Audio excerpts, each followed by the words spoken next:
നമസ്കാരം.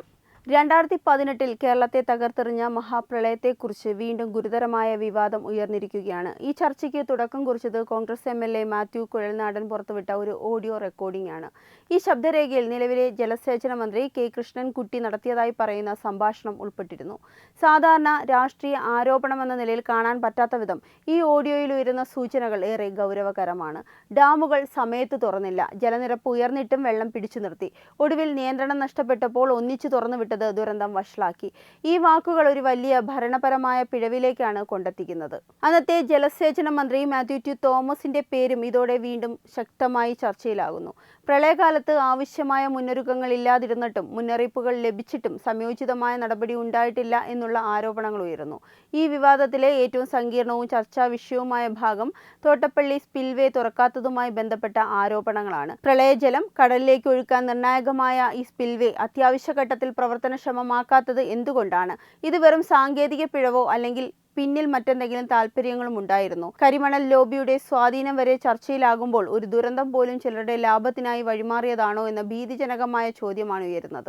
എന്നാൽ ഈ കഥയുടെ മറുവശം ഈക്വലി ശക്തമാണ്. 2018 കേരളം കണ്ടത് അസാധാരണമായ കാലാവസ്ഥാ സംഭവമായിരുന്നു. ദശാബ്ദങ്ങളിൽ ഒരിക്കൽ മാത്രം സംഭവിക്കാവുന്ന അതിവർഷം, അപ്രതീക്ഷിതമായ മഴയുടെ തീവ്രത, പർവ്വത പ്രദേശങ്ങളിലെ മണ്ണിടിച്ചിലുകൾ, ഇവയെല്ലാം ചേർന്നുണ്ടായ ഒരു അപൂർവ പ്രകൃതി സാഹചര്യമായിരുന്നു അത്.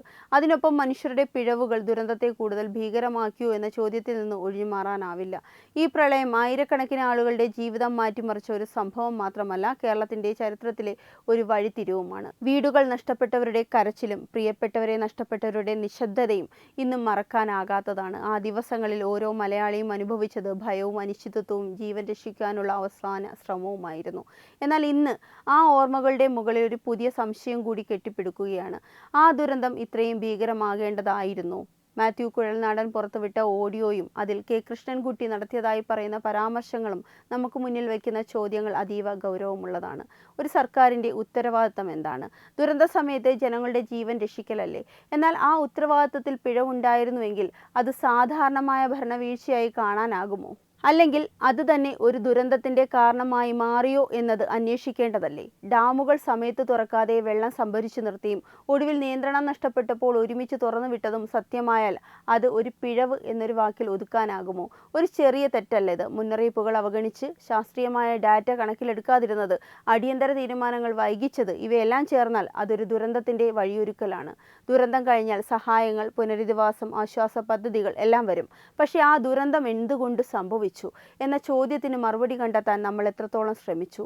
ആരെയെങ്കിലും ഉത്തരവാദിത്തം ഏറ്റെടുക്കാൻ നിർബന്ധിച്ചിട്ടുണ്ടോ? അല്ലെങ്കിൽ എല്ലാം സമയം കടന്നുപോയപ്പോൾ മറന്നു കളഞ്ഞോ? ഇതിലേറ്റവും വേദനാജനകമായ ആരോപണം തോട്ടപ്പള്ളി സ്പിൽവേ സംബന്ധിച്ചതാണ്. ഒരു സ്പിൽവേ തുറക്കാത്തത് കൊണ്ട് ഒരു പ്രദേശം വെള്ളത്തിന് അടിയിലാകുന്നുവെങ്കിൽ അത് വെറും സാങ്കേതിക പ്രശ്നമല്ല, അത് ഒരു ജീവൻ മരണ തീരുമാനമാണ്. പ്രകൃതി ദുരന്തം എന്ന പേരിൽ മനുഷ്യന്റെ പിഴവുകൾ മറയ്ക്കാൻ പാടില്ല. പ്രകൃതിയുടെ ശക്തിയെ നിഷേധിക്കാൻ കഴിയില്ല, പക്ഷേ മനുഷ്യരുടെ ഉത്തരവാദിത്വം അത്ര തന്നെ വലുതാണ്. ഈ രണ്ട് ഘടകങ്ങൾ തമ്മിൽ വ്യത്യാസം തിരിച്ചറിയാൻ കഴിയാതെ പോയാൽ ഭാവിയിൽ ഇതുപോലുള്ള ദുരന്തങ്ങൾ വീണ്ടും ആവർത്തിക്കപ്പെടും.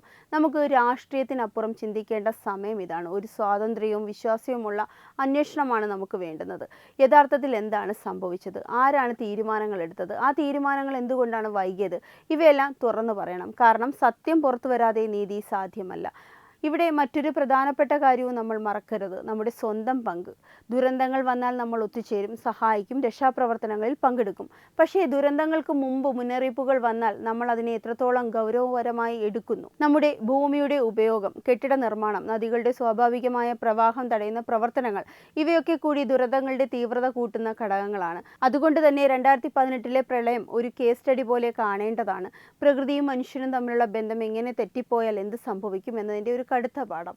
ആ പാഠം നമ്മൾ പഠിച്ചു, അല്ലെങ്കിൽ വീണ്ടും അതേ പിഴവുകൾ ആവർത്തിക്കാനാണോ പോകുന്നത്? അവസാനമായി ഒരു സത്യമാണ് നമ്മൾ അംഗീകരിക്കേണ്ടത്: പ്രകൃതി നമ്മെ പരീക്ഷിക്കും, പക്ഷേ നമ്മൾ എങ്ങനെ പ്രതികരിക്കുന്നു എന്നതാണ് ചരിത്രം എഴുതുന്നത്. 2018 നമ്മൾ ഒരു ദുരന്തം നേരിട്ടു. 2026 നമ്മളൊരു സത്യം നേരിടുകയാണ്. ആ സത്യം എന്താണെന്ന് കണ്ടെത്തുക എന്നത് ഒരു രാഷ്ട്രീയ ബാധ്യത മാത്രമല്ല, അത് നമ്മുടെ ഉത്തരവാദിത്വം കൂടിയാണ്. കാരണം അടുത്ത പ്രളയം വരുമ്പോൾ ഇത് വീണ്ടും ആവർത്തിക്കാതിരിക്കാൻ നമ്മൾ എന്ത് ചെയ്തു എന്ന ചോദ്യത്തിന് നമുക്ക് മറുപടി പറയേണ്ടി വരും.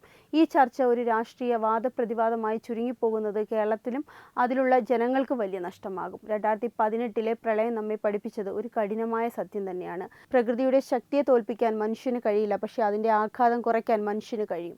അതിനായി വേണ്ടുന്നത് ശാസ്ത്രീയമായ സമീപനം, സമയബന്ധിതമായ തീരുമാനങ്ങൾ, ഉത്തരവാദിത്വമുള്ള ഭരണ സംവിധാനം, അതിലുപരി സത്യത്തെ നേരിടാനുള്ള ധൈര്യം. ഇന്ന് ഉയരുന്ന ആരോപണങ്ങൾ ശരിയോ തെറ്റോ എന്നത് അന്വേഷണം മൂലം തെളിയേണ്ടതാണ്. എന്നാൽ അവയെ തള്ളിക്കളയുകയോ രാഷ്ട്രീയ ആയുധമാക്കുകയോ ചെയ്യുന്നത് പ്രശ്നത്തിന് പരിഹാരമല്ല. ഓരോ ദുരന്തവും ഒരു മുന്നറിയിപ്പാണ്. നമുക്ക് എവിടെയാണ് തെറ്റുന്നതെന്ന് തിരിച്ചറിയാൻ ആ മുന്നറിയിപ്പ് നമ്മളെ കേൾക്കാതെ പോവുകയാണെങ്കിൽ അടുത്ത ദുരന്തം കൂടുതൽ ഭീകരമാകും. അതുകൊണ്ട് തന്നെ 2018 പ്രളയം ഒരു ഓർമ്മ മാത്രമല്ല, ഒരു ഉത്തരവാദിത്വം കൂടിയാണ്. ആ ഉത്തരവാദിത്വം ഏറ്റെടുത്ത് പിഴവുകൾ സമ്മതിച്ച് സത്യത്തെ പുറത്തു കൊണ്ടുവന്ന് ഭാവിക്കായി ശക്തമായ സംവിധാനങ്ങൾ സൃഷ്ടിക്കുകയാണ് കേരളം ഇനി ചെയ്യേണ്ടത്. വെബ് ഡെസ്ക് തത്വമൈ TV.